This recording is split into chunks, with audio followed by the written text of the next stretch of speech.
Are you excited? Are you excited? Yes. Welcome into Pitchfork Lunch. I am Michael Carasnito at Diablo00, as you know, is where you can find me on Twitter. And yes, I haven't said this at all, but it's kind of funny because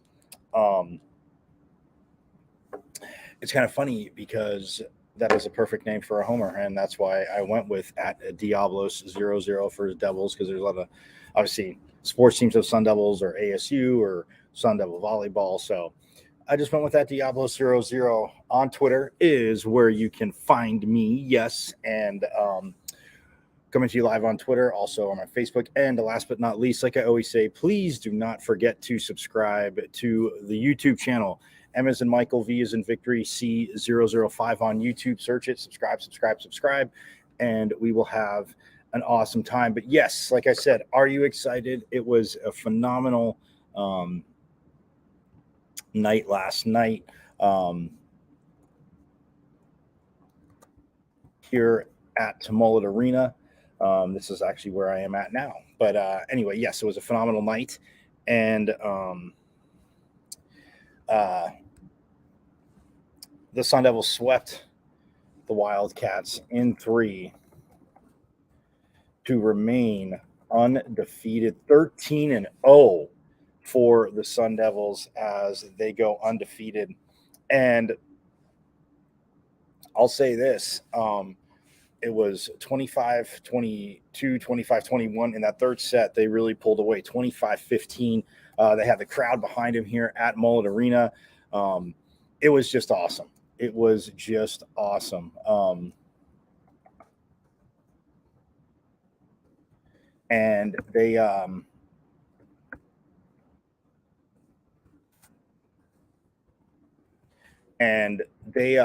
again, atmosphere was great. It'll be fun here Sunday again, celebrating 50 years of Sun Devil Volleyball. And that's, again, that part's just absolutely awesome. So, yeah, very excited. We're going to have Mary Schroll on a little bit later. But going to break pretty quick. Going to go to break, and when we come back, Tim Healey, the voice of the Sun Devils, he had to jump on quick, but will jump on with us, and we will hear from the voice of the Sun Devils. But yes, you are watching Pitchfork Lunch, and we will be back with Tim Healey.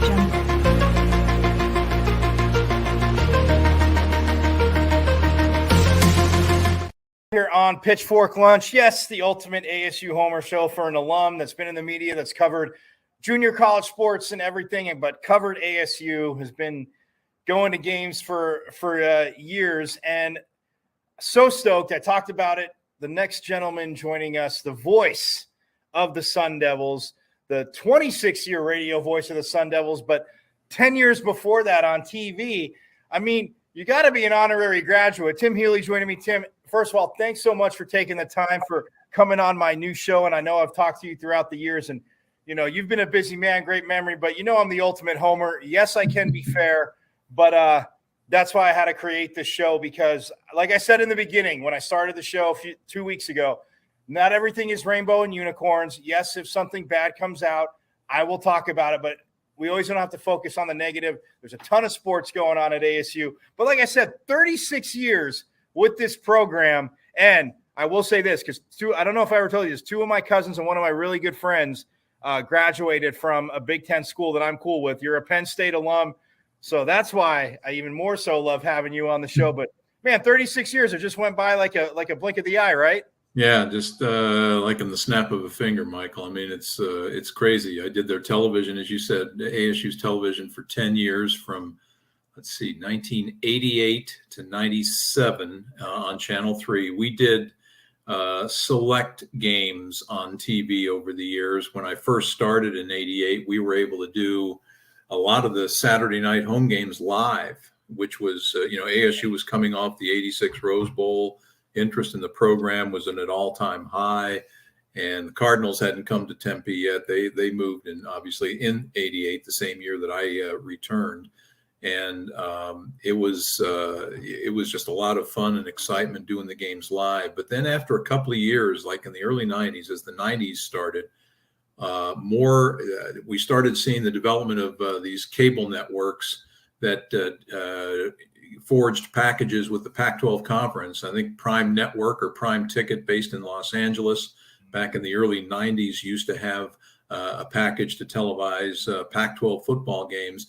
And those networks frequently would have in their contracts with the Pac-12 what is known as a window of exclusivity, which basically means that, for example, if they are televising a Pac-12 game on a Saturday night in September at 7 o'clock Pacific time, no other Pac-12 conference game can be televised live in that same time frame. So I'll give you a great example. In 1991, the Sun Devils opened their season with check this out. If they did this right now, they'd be like top 10 rankings.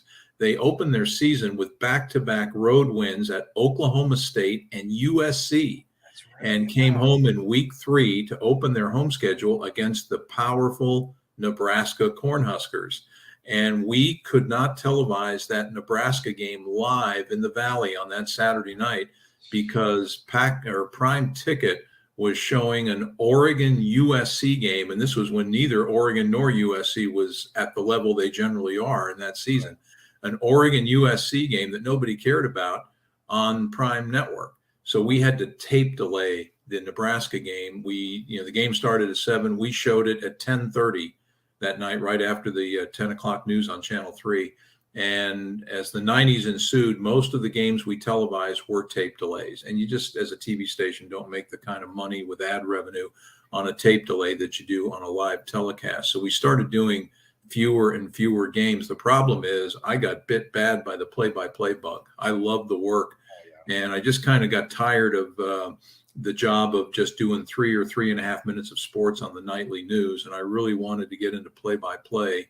And then, as fate would have it, the late great Tom Dillon, who had been the longtime legendary voice of the Sun Devils on radio before me, was forced to give up the job at the end of the 97-98 school year. That's a whole nother story and a whole nother podcast episode. But long and short of it is I was hired to replace Tom. The first year, the 98-99 school year, I did football and basketball only. And then a year after that, KTAR radio had the rights to ASU sports for years and years, but their package ended at the end of the 98-99 school year. I had been hired by KTAR as a freelancer while still working at Channel 3 that one year. And then at the end of the 98-99 school year, their contract with ASU ended, and ASU decided to bid its package out to one of these so-called third-party rights holders that have become commonplace now in college athletics. Learfield is probably the best known of the bunch, IMG College. And consequently, ASU bid their package out to a group at the time was known as Premier Sports Marketing. And they wanted to hire the play-by-play talent as a full-time employee. And that was music to my ears. Now, Tom Dillon could have been hired at that point, but I just had a lot of good internal support at Arizona State, and I was to have gotten the job at that point, and that was 25 years ago. So I was very fortunate. As the irony is, Tom and I basically flip-flopped. For years, for 10 years, I did the TV, he did the radio. Then starting in 1998, I did the radio, and he was doing their television on Fox Sports Arizona, and of course was also the radio voice of the Arizona Cardinals too.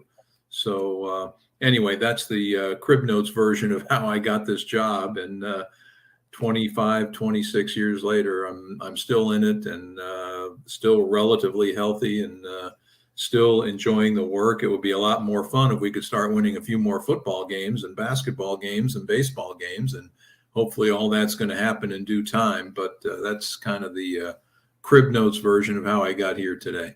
Well, that's awesome too, because the funny thing is I happened to be a student at ASU at that time, and I was talking to a few of my professors, and I remember talking to my programming professor, and so you, for maybe 10 seconds, had competition from a student, because I was like, oh my God, they're really shaking on. Like I told you before we started, I went to a ton of ASU games from the time when you were doing it on TV, but having friends that had season tickets and getting to go to games. So yeah, we would hear like Tom Dillon. And I just remember, like, when I'm learning about all this, I'm like, I'm a student. I mean, yeah, I'll do it for kind of a discount, but they were still looking for somebody with a degree and obviously a lot more talent at the time, Tim. But for 10 seconds, I could have been I was your competitor.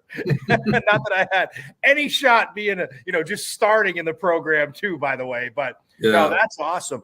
So I want to get to first before you get to the game. Obviously, you put out your top 25 moments that, for somebody that's been around for 36 years, usually, somebody says, oh, a few years in, what's been your, top moment or two from the past 3, 4, 5 years. But to pick 25 from all that, and as I was going through it, I thought about some of those. I mean, for me, I got to be selfish. Like Keith Poole, like the touchdown catch, and when he just puts up the touchdown down in Arizona, down in Tucson, that was probably one of my favorites. I mean, the John Jefferson catch, I'll never forget. When you and I were talking at Coach Dillingham's presser, his availability afterwards the other day, I mean, the Nebraska game, the 19-0 game, that was phenomenal. But I was with you. That Washington State atmosphere that year, conference game or not, that was just like, that was it. But how long, I guess, long question, too long, too late, but how long would it take you to get 25 moments? Because, man, you've seen a lot of insane stuff, and I've heard a lot of, obviously, your insane calls on a lot of them. Yeah, the thing is with that article you're referencing, and I take a lot of pride in it. It was fun putting that together. Doug Tamaro, Arizona State's outstanding. I hate to call him outstanding, but he's one of the all-time greats. Senior Associate Athletic Director, Media Relations Director. He asked me to do that last year, and I do think it was a good idea. 25 for 25. Last year was my 25th anniversary of being the radio voice, so he asked me to put together my 25 top moments. And in culling it down, I limited it to the time I was the radio voice. See, I wasn't the radio voice during the 96 Rose Bowl season. So none of the great highlights. I mean, I could almost probably do 25 highlights from that season. Yes. I didn't get to broadcast any games that year because we did not do any on television because, as I mentioned at that time, we were only in the business at Channel 3 of doing tape delays.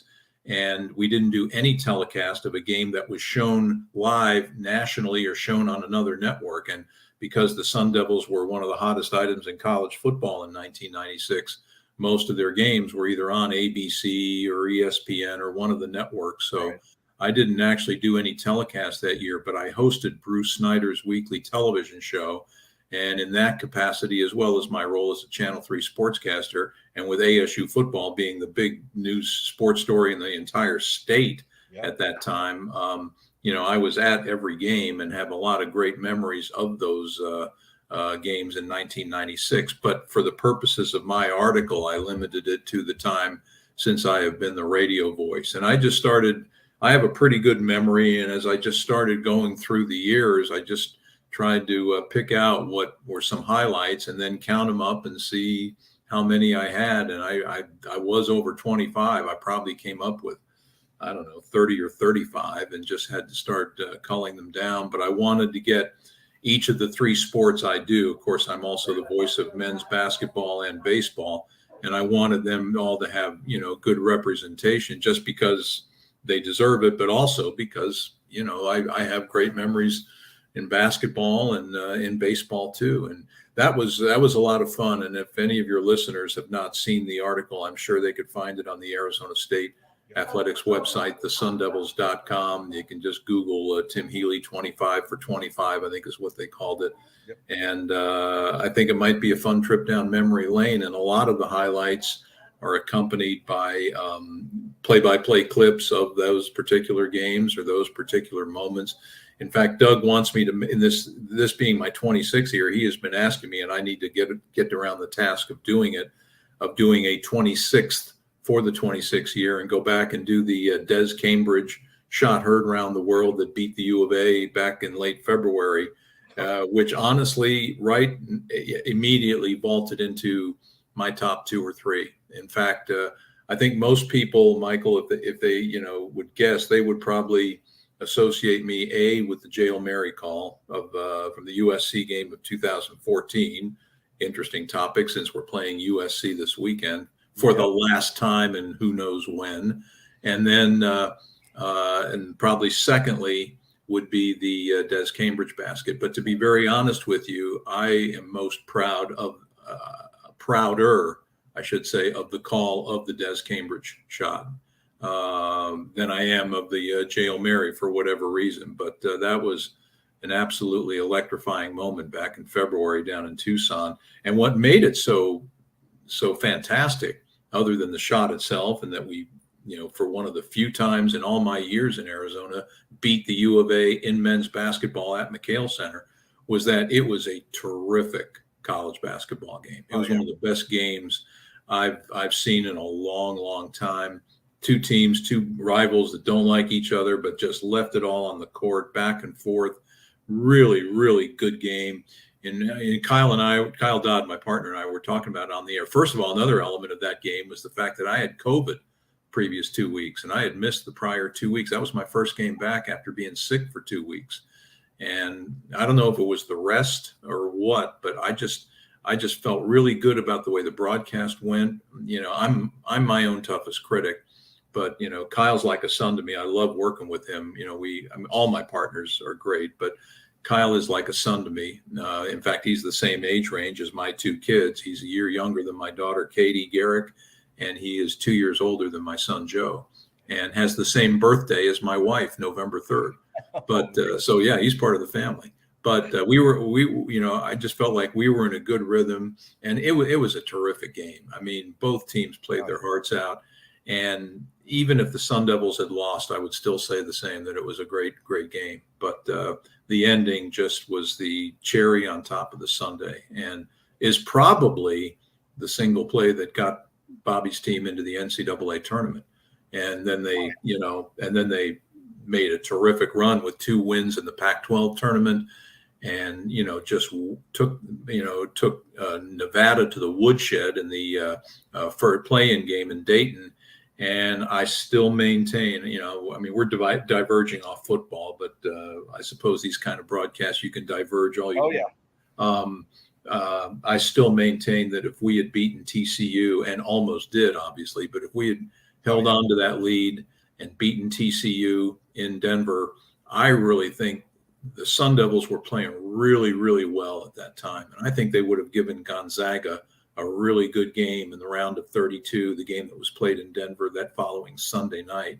And if they could have beaten them, then you're on to the Sweet 16 in Vegas against a team that you really know well in UCLA. And then you start thinking all kinds of crazy thoughts. But that's the way the NCAA, that's the whole thing about the NCAA tournament. Just get in, and you just never know what'll happen if you get in. And, the NCAA's got a lot of things wrong throughout history. And I mean, that's like this for a whole nother podcast. They've always been reactive and not proactive. But I mean, getting the tournament, up to 64, now 68 teams, and the way it is, you're right. Roll the ball out and play, because you get that close and you can beat somebody.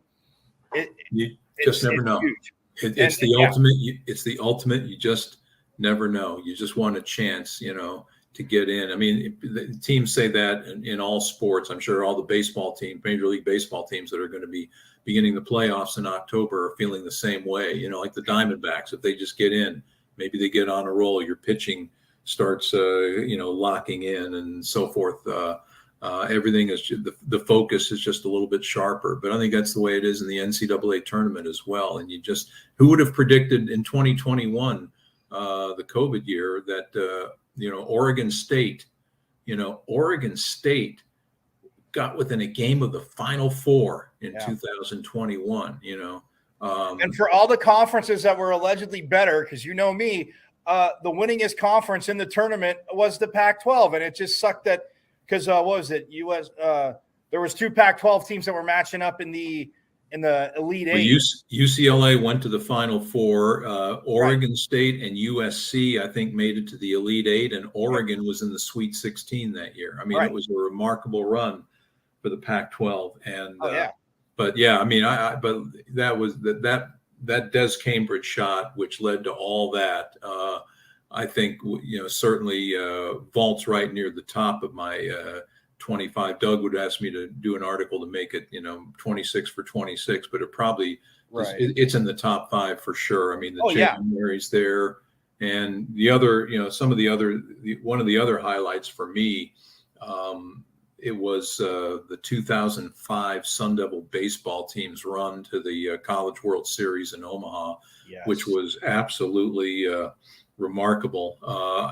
In fact, I lumped that all together. Of course, the signature moment of that whole run was their epic game against Nebraska in Omaha in an elimination game where Jeff Larish of the Sun Devils became only the second player in College World Series history to hit 3 home runs in one game. And he hit one to left field, he hit one to right field, and he comes to bat with 2 outs in the bottom of the 9th, and the Devils down 7-6, their season on the line, and he drills one over the fence in straightaway center field to tie the game, and then they win it in 11 innings on an RBI hit by J.J. Safera, their outfielder, whose dad, Jay, was one of Pat Murphy's assistant coaches. And then they go on and beat Florida the next day in an elimination game, only to lose to Florida the next night in a game that the winner goes to the finals to play Texas. But that whole run, and as I set it up in my article, it started all the way back on the final day of the regular season when ASU found out, much to the surprise of all of us, that they were going to be a regional host, even though they had had a fairly average, I mean, Right. they were a good team in 2005, but they had their ups and downs during the regular season. And to our surprise, ASU always at that time bid to host a regional, and they got a regional, but they were a number 2 seed in their own regional that year. Coastal Carolina came out here as a number 1 seed. And then the Sun Devils host the regional. They sweep the 3. They beat Coastal Carolina twice en route to winning the regional. And then they went, and as good as the World Series was, I think maybe the most dramatic part of the whole run was their best 2 out of 3 super regional at longtime postseason nemesis Cal State Fullerton, where they lose game 1 in the most incredibly unusual way possible. I have never, in all the years I followed baseball all my life, I grew up in the Washington, D.C. area. I was a fan of the late lamented 2 versions of the late lamented Washington Senators since 1960. And I've followed baseball my whole life. I have never seen a game end when an umpire called a balk on an intentional walk. And that's what happened in game 1. The Devils lose when their relief pitcher, their stud out of the bullpen that year, was a kid named Zachary Zinicola. And the Devils had a 2-1 lead. Cal State Fullerton, I think, had tripled in the tying run. They had a runner at third, nobody out. They were probably going to win the game anyway. But the only strategy Coach Murphy had was to walk the bases loaded, and then you try to set up a force at any base, maybe get a force out at the plate or a 1-2-3 type double play, and maybe get out of the inning and get it to extras. And the umpire, and I forget who the umpire was, called Zach for a balk while he was intentionally walking one of those hitters, and that allowed the winning run to score. And it was just perplexing as all get out. In fact, so much so that I think a lot of people know that actor Kevin Costner, is a huge Cal State Fullerton. He's a grad, and he's a huge Fullerton baseball fan. And he was at the game with, I guess it was his new wife at the time, 2005. I'm not sure. But anyway, my partner, the late Bob Eager, my great longtime baseball broadcast partner, he and I were calling the game. And because it was super regional, there wasn't much room in the Fullerton press box. So they put us in the first row of seats in front of the press box. So we're out in the stands, calling the game. And as we're doing our post-game wrap-up, Kevin Costner is leaving the ballpark, and he walks by us, and he looks over to Eags and I, and he smiles, and he just went like this, like, I can't explain it. I've never seen that before, Right. And then the Devils ended up winning the next game, game 2. And then in the deciding game 3 for the right to go to Omaha, they fall behind 7-1 and rally and win it 10-9 in a 4-hour, 9-inning game. That was one of the best baseball games I've ever seen. And for the first time as ASU's radio voice, I had been to Omaha to cover the team before, but I'd never gotten to broadcast a game from Omaha and old Rosenblatt Stadium. But we were on our way, and then had that great showing in Omaha. So that whole 2005 run was really, really special. So, I mean, a lot of great moments. The best part about 2005 too, the Nebraska game in Omaha, it was me and a few of my friends that obviously are ASU alum sitting next to a bunch of Huskers here, and to watch when you said, because I didn't want to spoil when you said, when that home run went out to center, it's his third one. I just gave him the nice forceps symbol, and I'm like, go ahead, make your excuses. And I started, I'm like, I got to go eat food, but I want to hear your excuses as I eat. So that was phenomenal. You know what I want to ask you too, because obviously, when, like you said, when properties buy, bid for rights for schools, and like you said, I know ISP, IMG, Lairfield, like you said, all of them. But in being a play-by-play announcer, and I cover the junior colleges, so I always talk to different coaches every few years, and some stayed a long time, but others but when you're there so long, you're doing a coach's show. I mean, obviously, yes, it is a job. It is very fun, and I've always said to my friends, it's really not work, because I enjoy what I do, even when coaches, you sometimes ask something and the coach kind of looks at you like, what is this, your first day at a broadcast school? You probably haven't had that moment. I know I did once, but it was pretty funny. I mean, when you're working with coaches, and obviously, if you're not winning, as especially now in this day and age, it's even quicker. They get fired. It's like, you develop a relationship. Not that seasons move on, time goes on, but how tough is it to adjust? Because I'm sure, and again, I'm I'm not looking to talk bad about any coach, but sometimes when you start working with some coaches, it was, you had more of a maybe rapport, a good, rap, as they say, talking with a different coach. But within football alone, I mean, and even in basketball, the turnover, what I guess what's the fun part to that with you, but also what's the challenging part? Because I'm sure there's some guys that, coaches that have gone and you're kind of like, oh, that's kind of a bummer. It's a challenging thing. You develop a relationship, excuse me, with the coaches, and some of them become friends. Like, I'm proud of the fact that I've gotten to be good friends with Bobby Hurley. I think the world of him. I always tell people, I think this will be Bobby's 9th year at Arizona State. Well, he's from the great state of New Jersey, Tim. I'm just saying a lot of people might be from that great state. I'm an East Coast guy myself, from the D.C. area, Penn State grad. But, that East Coast, you can't beat them, folks. But, I just occasionally during a timeout, I'll look over in the huddle and I'll think to myself, shoot, Bobby Hurley's our basketball coach. This is pretty doggone cool, because he's an icon in the history of college basketball, the all-time assist leader, 2-time national champion, and the cool thing is that he's a really good guy. He's down to earth. I love the competitive fire he brings to his team. And, it's cool for us this fall because his son, Bobby Hurley Jr., who's a walk-on on the basketball team, young Bobby, is one of our interns this fall at the Mountain America Credit Union, the Sun Devil Radio Network. And because young Bobby's in the Cronkite School, and, if I can help him out anyway, and as he begins his journey, toward what he might want to do professionally, we're just excited. And he's done a great job. He's been under the weather lately, but he's done a really nice job and rolled his sleeves up and gone to work. He's learning how to edit audio, for our pregame show, some of the player sound that we get during the week. And that's really cool. But Bobby, Bobby's a friend. I think he's made our basketball program relevant. I thought they had a really nice season last year, winning 23 games, 2 wins in the Pac-12 tournament, 1 win and a doggone near win in the NCAA tournament. And, off to that great start, some magical moments all during the season with Des Cambridge buzzer beaters at Colorado and against Arizona, and some big shots throughout the year. It was a fun year, and I'm hoping that there'll be more of that for basketball as well. But I had a great relationship with Todd Graham. Todd's a good friend, Todd and his wife Penny, and enjoyed very much working with him.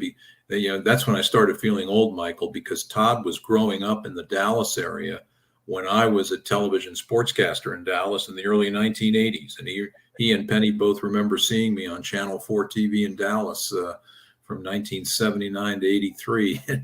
And now, here I am out here, and they come out and he becomes the head coach. And it just kind of made me feel old when he said, "Yeah, I remember you.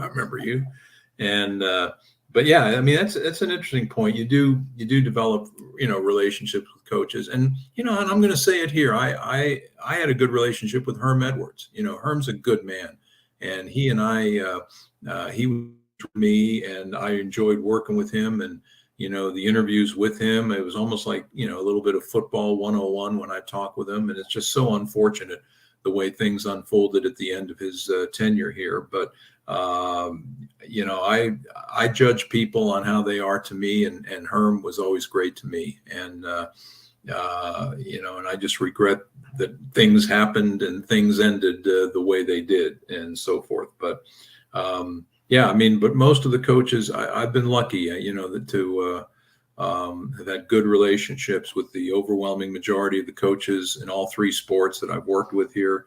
And it is a kind of a weird deal, like you develop a relationship with them and then they're gone. And, the unfortunate thing is in football, for instance, the last Arizona State football coach to leave ASU on his own terms was John Cooper way back in 1987, after the 87 year when he got the Ohio State job. Every full-time head coach since then has been terminated, and it's tough. You develop relationships with these guys and you want to see their programs succeed and you pull for them.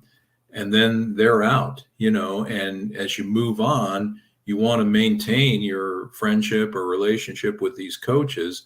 But ultimately, in my job, your ultimate loyalty has to be to the program. The ultimate thing I think we all want, everyone that cares about ASU, is you want Arizona State football to succeed. At some point, somehow. I still think Kenny Dillingham was the absolute right hire for this program, and I think he's going to be a terrific head coach. It's just going to take some time. It does not happen overnight, much to the chagrin of the remote control fans, who, that's what I call it. You don't like that show? Boom, change the dial. 100%. Boom, yeah. No, I talked to our good We're not friend. winning. Boom, change the head coach. Yeah. I know. I always say who's walking through the door, but I talked to our good friend Chris Cartman yesterday too. And, Kenny proved he was a really good coordinator. Kenny proved that he could run an offense, being the youngest coach, there's going to be growing pains. We didn't expect this many injuries. I'll get you out of here on this. Obviously USC, I know it's the second time that ASU's faced a reigning Heisman Trophy winner, because Matt Leinart won the Heisman Trophy, but it come back and ASU took him on. They're taking on Caleb Williams. We know they're a mass unit, but something we can expect to see this Saturday against. And look, you know me, I've known you for a while, and I remind you, I love defense. I could live with a 10-7 game. I've called games that are 10-7 that were great. Yes, I have also called games like you have that were 10-7 or maybe 7-3 that were miserable. I get they do exist, but you can have a 10-7 game that's a great game. But this defense has been lights out. But what can we expect to see Saturday? Give the fans some hope here on Pitchfork Lunch, Tim. Well, some of the hope I would give goes back to the defense. And we were talking with Kenny about this on his radio show last night. As you and I are recording on Thursday, we do our weekly Kenny Dillingham show on Arizona Sports 98.7 FM on Wednesday nights at 7. Come on out and join us, folks. By the way, Dave and Buster's, Tempe Marketplace. Love to have you. And we've had really nice crowds. And let me just a quick aside. I just thought it was really cool last night. We had a good crowd, even though coming off the bad loss to Fresno State, all the injuries, all the negativity that's been going on. And the fans who were there stood up and applauded when Kenny walked into the building last night. I thought that was a really classy thing for them to do, just to give the young new head coach, we're with you still, coach. And and I just thought that was awesome of our fans who came out there. But one little bit of hope, I think based on what we've seen the last two games, 9 sacks by the Arizona State defense in the last 2 games, including 6 against Fresno State, and several of them on well-timed. Ro Torrance came untouched on 2 corner crashes, and he told me those were the first 2 sacks he's ever gotten in his life in the game against Fresno. Shamari Simmons had one of the most magnificently timed safety blitzes I've ever seen, and he got to Mikey Keene last week in terrific fashion. But anyway, they've had 9 sacks the last 2 games. The defensive line, I think the strength is their edge rushers. I think they're going to get their shots at Caleb Williams. I think they'll be able to bring the pressure. The problem is getting Caleb Williams down because of all the great qualities that kid has. And anyone who's watched him play at Oklahoma or USC clearly sees it. Like Kenny says, I mean, his strengths are basically everything. But in my opinion, his greatest attribute is I've never seen a quarterback who is tougher to get on the turf than Caleb Williams. Usually you call that kind of guy elusive, right? With the great athleticism, but it's more than that. I think he's got some of that elusiveness, that athleticism, but he's also got strength. He just is able to keep plays alive. Last year, when the Sun Devils played them at the Coliseum, if you think back to last year's game, it was a 3-point game at halftime, 20-17. But USC pulled away in the second half, and time after time, it just seemed like the Sun Devil pass rush got in there, pressured Williams, but he just was able to stay on his feet, keep plays alive, generally would, find a guy downfield for a big completion. I think he was like 28 of 38. Threw for well over 300 yards in that game. That's the quality of his that impresses me the most. So based on what we've seen the last 2 weeks, I think the Sun Devils are going to get pressure on him. I think they're going to get bodies in the backfield, but can they get him off his spot? Can they get him off his rhythm? Can they get him on the turf? Those are the big questions. And if they can, on occasion, I think they have a chance to make it a competitive game. My only hope, I mean, I'm realistic. What are they, 5 touchdowns? I don't think I've ever seen an ASU team. I think, it's minus, I think USC is minus 34.5 is the last I saw. Never seen an ASU as big an underdog. I just want to see them keep the game competitive and not get too many players hurt. Try to maintain their health. But if I'm just looking for overall quality of play, if they could improve their quality of play and make it a competitive football game against SC, if they lose 31-14, but get 3 or 4 sacks and get a couple of touchdowns, maybe get a little bit of offensive momentum going, and just play a better brand of football. I think, it can serve them in good stead moving down the road, but that's going to be, I think, the big key. And, you just want to see them keep it competitive. It was rough last week, but man, I'm not sure how many teams would have survived when you have as many injuries and turnovers as Arizona State did in that one horrific evening last week. It's just hard for any team to have any shot to win when you cough it up 8 times. And that indicates to how remarkable the ASU defense was last week. 8 turnovers, and Fresno State only got 15 points off the 8 turnovers. That game could have easily been a 50-0 score, which was the score the last time Arizona State got shut out at home by USC in 1988 with Rodney Peete as their quarterback. It could have easily been that if it weren't for the defense and how well they hung in there and forced Fresno to keep kicking field goals. In fact, I think Arizona State put out a stat this week, Michael, that you have to go back to at least 2012 for the last time any college football team committed as many as 8 turnovers and yet allowed as few as 15 points off the turnovers in a game. And that's a tribute to the defense. I think they're building something pretty decent on defense under coordinator Brian Ward. They've got good edge rushers. They've got a good secondary.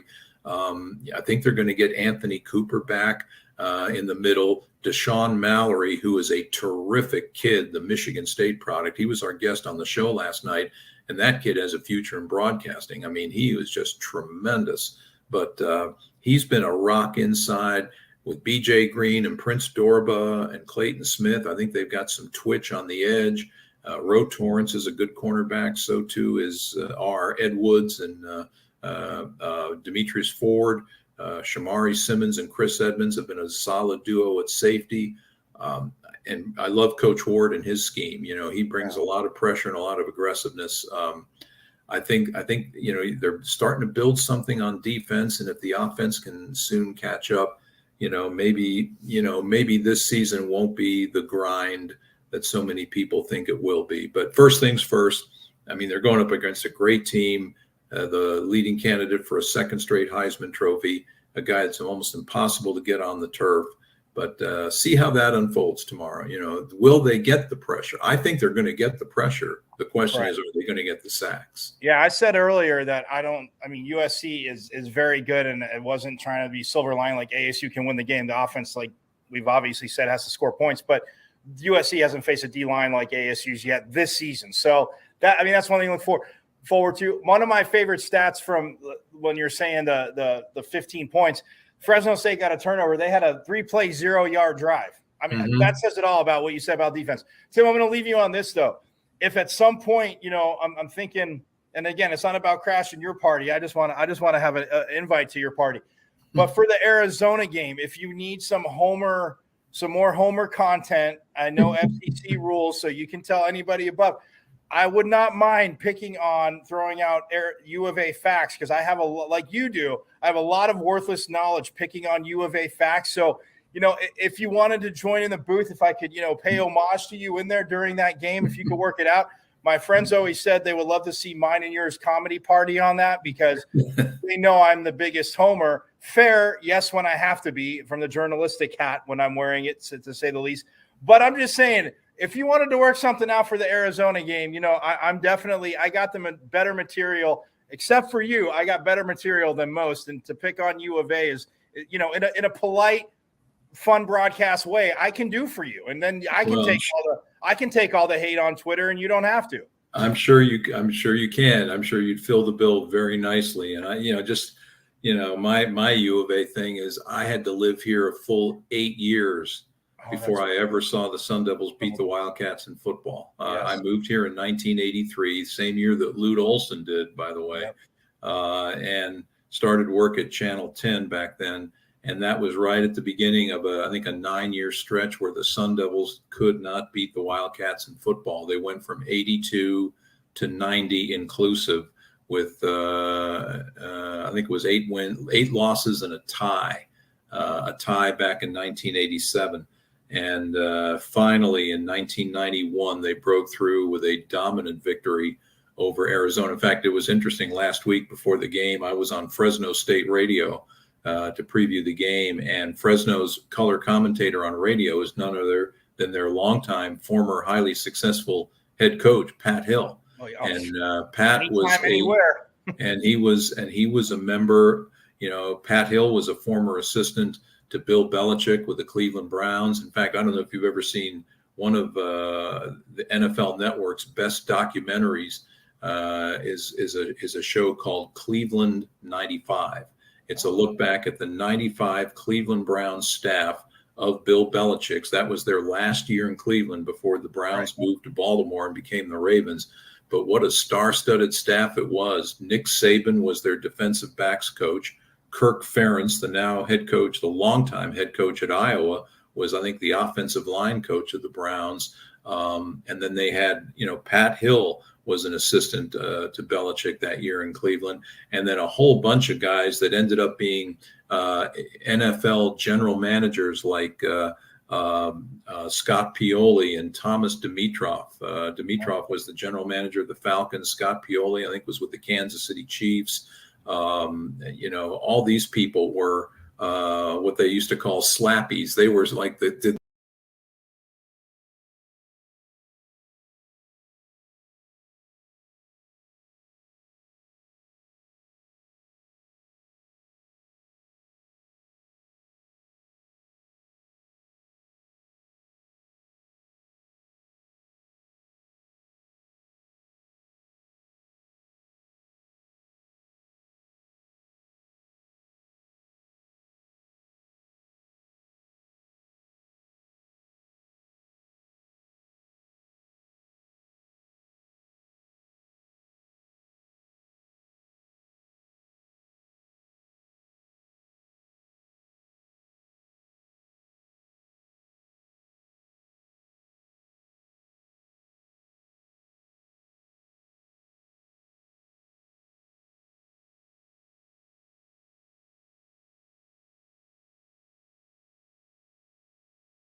All right. Well, we are back. I am sorry. Tim and I dropped and the internet went crazy, and I have a witness for it, which you will see on our next show on Monday. But deep apologies for that. But yeah, Tim Healey talking about it. It was so awesome having him on, the voice of the Sun Devils. The man's been doing it a lot longer than these athletes at this school have been alive, which is crazy. And he's, I'm not making him feel old. That it's madness when you cover it so long. Everybody just kind of rolls together, and then you're getting invited to weddings and all that crazy stuff. But so apologies for that little break there. The internet doesn't like me, and it's probably somebody from Tucson that's very upset about yesterday's volleyball match. And yes, again, so stoked that being here at Mullen Arena. It was a great atmosphere. Come out Sunday. Again, I've been talking about it for a week and a half. They're finally at home. Like, enjoy this, because it's been a long trip for the women's volleyball team. But hey, they're 13-0, and 13 is a very lucky number for, well, being Italian. It's a lucky number for Italians. My grandpa used to tell me that. So they're 13-0. They beat up on that team from down south. Yes, it was a tough match. I'm going to say it wasn't easy. But it was very fun to have them come here. Saw some really great signs. Shout out to the student, by the way, that had fraud spelled out with Arizona's A in the middle for the fraud. Absolutely perfect. Love that sign. So yes, as Sun Devils, we are the best. But gonna get out of here today. Everybody have a great weekend. Again, get out to the football game or soccer game, Oregon State tonight. Football Saturday night against USC, and then of course Sunday be back here for volleyball's 50th anniversary as they take on the Huskies. And yeah, I mean, facts are facts right now. The Huskies a teeny bit better than the Wildcats. So it'll be a great matchup, and you'll get to see a lot of alums and this very talented team that Coach Van Neal has on the court. So I'm going to get out of here. I will see everybody Monday. Same bat time, same bat channel. Have a great weekend. And yes, as you guys know, as always, forks up.